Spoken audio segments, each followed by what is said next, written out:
Isa po ako sa napagaling ng Complete. Yun po yung product ng Alliance in Motion Global. Actually, ang kapatid ko po ang nagsimulang gumamit nun. Nabulag po siya for several months, almost 6 months. So, nang ma-introduce sa kanya yung Complete, nag-try siya, 2 boxes lang ang ininom niya. Nakakapagtaka, nakakita ulit siya. And then, after po nun, February last year, na-diagnose po ako na mayroon akong breast cyst sa dalawa. At the same time, meron din na-diagnose din po na meron akong scoliosis. Bedridden po ako ng 5 months. And then sabi ko, kung napagaling yung kapatid ko, bakit hindi ko itry? Nag-decide po ako na mag-take ng Complete kasi talagang sobrang hirap na. Pakiramdam ko mamamatay na ako kasi parang may nakadagan sa dibdib ko. Every time paghihiga ako, so tuwing matutulog ako, nakaupo lang ako. Nakasandal lang ako sa sofa. Hindi na ako makakain, nahihilo ako. Yung tuhod ko parang wala na, hindi ko kaya tumayo. Nang ma-diagnose po nila ako, sinabihan nila ako na magpa-opera para matanggal yung cyst. Takot po ako sa turok.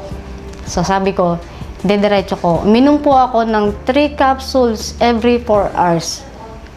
And then after 3 weeks po, sinubukan ko maglakad kasi nabawasan yung pain. So hinahapo ako that time.